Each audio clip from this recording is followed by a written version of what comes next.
अशोक गहलोत ने प्रदेश की स्वास्थ्य सेवाओं की हालत को लेकर के सरकार पर निशाना साधा है। गहलोत ने सोशल मीडिया पोस्ट करके राजस्थान की स्वास्थ्य सेवाओं की हालत को शर्मसार करने वाला करार देते हुए सुधार की नसीहत दी है। कांग्रेस राज के समय की स्वास्थ्य से जुड़ी आधा दर्जन योजनाओं को फ्लैगशिप स्कीम से बाहर करने पर भी सवाल उठाए हैं। गहलोत ने अपने एक्स हैंडल पर लिखा है, हमारी कांग्रेस सरकार के समय राजस्थान देश का सबसे बेहतरीन हेल्थ मॉडल स्टेट बन गया था। सबसे ज्यादा इंश्योरेंस कवरेज, सबसे ज्यादा नए पीएससी, सीएससी, उप जिला अस्पताल, साथ ही सैटेलाइट अस्पताल, जिला अस्पताल, रेफरल हॉस्पिटल, नए मेडिकल कॉलेज, नर्सिंग कॉलेज, नए डॉक्टर्स एवं पैरामेडिकल स्टाफ की भर्तियां शानदार, Covid management, right to health कानून आदि देश भर में चर्चा में रहे। अब मेडिकल से संबंधित रोज आने वाली खबरें राजस्थानियों की शर्मसार करने वाली है। आपको बता दें कि उन्होंने साथ में यह भी लिखा कि सरकारी अस्पतालों में ना दवाएं हैं ना इलाज हो रहा है। यह दुर्भाग्यपूर्ण स्थिति है। एक्स हैंडल पर क्या कुछ पूर्व सीएम अशोक गहलोत ने लिखा वो आपको टीवी स्क्रीन पर दिखा रहे हैं।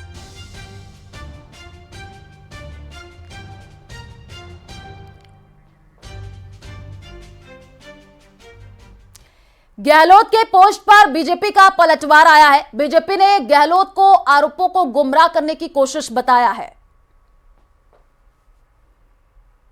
की जनता ने गहलोत जी को सरकार में बाहर का रास्ता दिखाया है। तब से गहलोत जी अपना टाइम पास करने की केवल एक काम करते हैं, गाहे बगाहे सरकार पे ट्वीट करके प्रश्न खड़ा करने की कोशिश करते हैं। आज उन्होंने राजस्थान की स्वास्थ्य सेवाओं के ऊपर टिप्पणी करी है। मैं आदरणीय गहलोत जी को याद दिलाना चाहूंगा, जब उनकी सरकार थी और पूरा देश कोरोना महामारी से पीड़ित था, तब राजस्थान की जनता ऑक्सीजन की शॉर्टेज के कारण से पीड़ित थी और बहुत बड़ी संख्या में मौतें हो रही थी। कांग्रेस के नेता प्रतिपक्ष टीकाराम जूली ने कहा, मेरे घर भी ईडी आ सकती है। अभी कागज इकट्ठे किए जा रहे हैं, लेकिन उस जज के घर ईडी नहीं गई जिसके घर में करोड़ों रुपए मिले थे।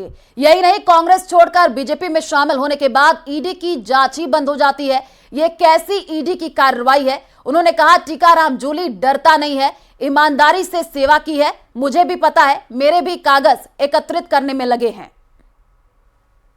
जब जब कोई खिलाफ बोलता है, क्योंकि प्रताप सिंह जी भी लगातार भारतीय जनता पार्टी के खिलाफ बोल रहे हैं, हमारे डोटासरा जी खिलाफ बोल रहे हैं। उनके आ गई थी फार्म भरने से एक दिन पहले, प्रताप सिंह जी के तो अब दोबारा आई है, पहले भी आ गए थे। तो मिला क्या, लेके क्या गए? क्यों तंग करने आते हैं? क्यों लोगों को इस प्रकार का माहौल पैदा करते हैं कि कांग्रेस ने भ्रष्टाचार किया है?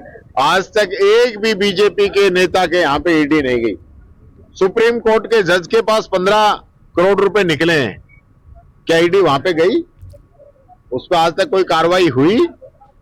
ये पैसा कहां से आया था? किन लोगों ने जज साहब को दिया था? तो न तो जज पे कार्रवाई, न पैसा देने वालों पे कार्रवाई। उनके लिए तो ईडी नहीं बनी है, ईडी बनी है कांग्रेस के खिलाफ। तो मेरे भी कागज पत्र तैयार कर रहे होंगे, लग रहे होंगे।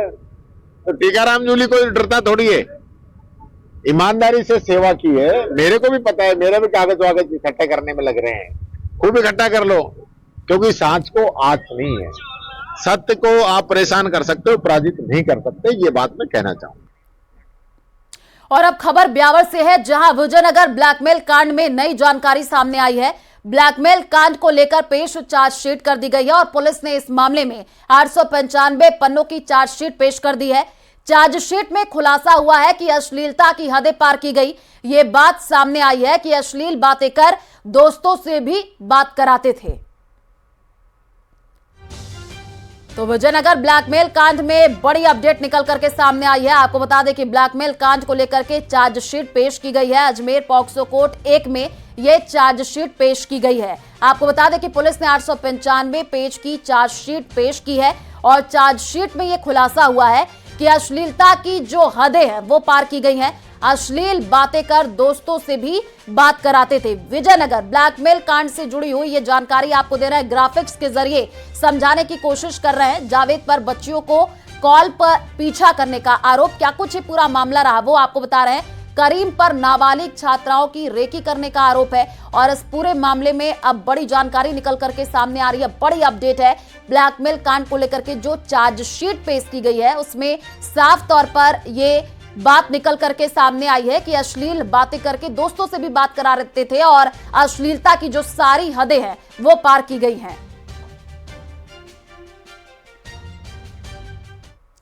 क्या सिर्फ 150 रुपए के लिए किसी का इलाज रोका जा सकता है, वो भी उस मरीज का जो हादसे में बुरी तरह घायल होकर तड़प रहा हो? नहीं ना। लेकिन झालावाड़ के एक सरकारी अस्पताल पर ऐसा ही संगीन आरोप है कि इलाज में देरी ने घायल की जान ले ली। क्या कुछ ये पूरा मामला रहा, समझिए इस रिपोर्ट में। डॉक्टरों की लापरवाही के कारण, यहाँ के कर्मचारियों की लापरवाही के कारण इसकी जितनी निंदा की जाए वो कम है। मैं तो कहूँ भगवान ऐसे लोगों को ऊपर भी जगह नहीं देगा जिनकी वजह से आज मांगीलाल की मृत्यु हुई। सरकारी अस्पताल में युवक की मौत पर हंगामा। अस्पताल प्रशासन पर परिजनों का गंभीर आरोप। रुपये नहीं दिए तो घायल को डॉक्टर ने नहीं देखा, लापरवाही ने ली जान। एक और जहां राज्य सरकार आमजन को बेहतर चिकित्सा सुविधा देने के लिए करोड़ों रुपए खर्च कर रही है, तो वहीं दूसरी ओर दूर दराज के इलाकों के अस्पतालों में तैनात डॉक्टर और नर्सिंग कर्मियों की लापरवाही गरीब मरीज की जान जा रही है। तस्वीरें झालावाड़ जिले के बकानी थाना क्षेत्र की है। गरवाड़ा गांव के पास एक बेकाबू ट्रैक्टर पलट गया, ड्राइवर गंभीर रूप से घायल हो गया। घायल को एम्बुलेंस से बकानी के सरकारी अस्पताल पहुंचाया गया। काफी देर तक घायल को इलाज नहीं मिला।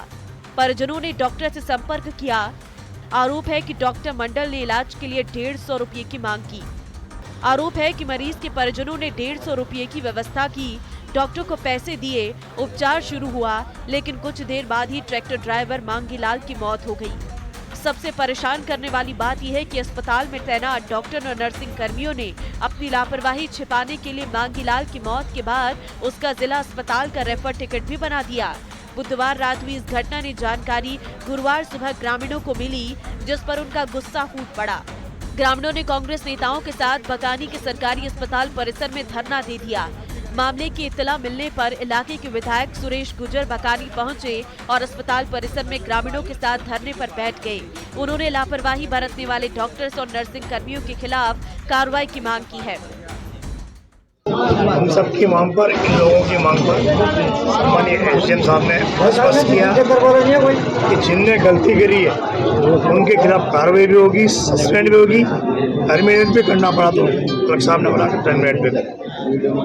जहाँ तक मुआवजे की बात है, जो भी मुआवजा सरकार उचित मुआवजा की जो मांग कर रहे हैं वो भी एसडीएम साहब ने आश्वस्त किया कि जो इनका जो आयुष्मान कार्ड के माध्यम से 5 लाख रुपए की जो मिलते हैं वो।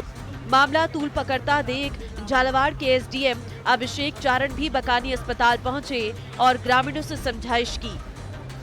तो जो भी डॉक्टर ऑन ड्यूटी थे ऑफिशियली या अनऑफिशियली, वो डॉक्टर जो है उन्होंने राशि मांगी इनसे 150 रुपये 200 रुपये का कुछ ऐसा बता रहे हैं। इसके बारे में डॉक्टर साहब ने भी ऐसा इनके लोगों का कहना है कि स्वीकार किया है। तो अगर इस प्रकार का है तो सारी हमारी चिकित्सकीय जितनी भी सुविधाएं हैं राज्य सरकार के अस्पतालों में निःशुल्क है। इस प्रकार की कोई पर्ची की राशि वगैरह कुछ है नहीं, तो हम लोग इस पर जाँच करेंगे और अगर उनकी गलती पाई जाती है, जो कि प्रथम दृष्टया मुझे अभी फैक्ट सुन के ऐसा लग रहा है, but after total detailed inquiry अगर वो गलत है तो उनके सस्पेंशन की कार्रवाई होगी और आगे आवश्यकता अनुसार जो भी कठोर से कठोर कार्रवाई होगी। हमारे इलाज में कोई लापरवाही नहीं हुई, बाकी अस्पताल की तरफ से जो भी किया जा सकता है हमने सभी। लापरवाहों के खिलाफ कार्रवाई के आश्वासन के बाद ग्रामीण शव लेने पर राजी हुए। मामले में एसडीएम ने सीएमएचओ को आरोपी चिकित्सकों और दूसरे स्टाफ के खिलाफ कड़ी कार्रवाई के निर्देश दिए। गौरतलब है कि बकानी का सरकारी अस्पताल पहले भी अव्यवस्था को लेकर सुर्खियों में रहा है और अब फिर यहां के स्टाफ की लापरवाही के चलते एक गरीब व्यक्ति की जान चली गई। न्यूज़ 18 राजस्थान के लिए झालावाड़ से तरुण शर्मा की रिपोर्ट। अजमेर के डोडियाना गांव में सनसनीखेज मामला सामने आया है। एक पति ने 6 महीने की गर्भवती पत्नी का गला घोंटकर उसको मार डाला।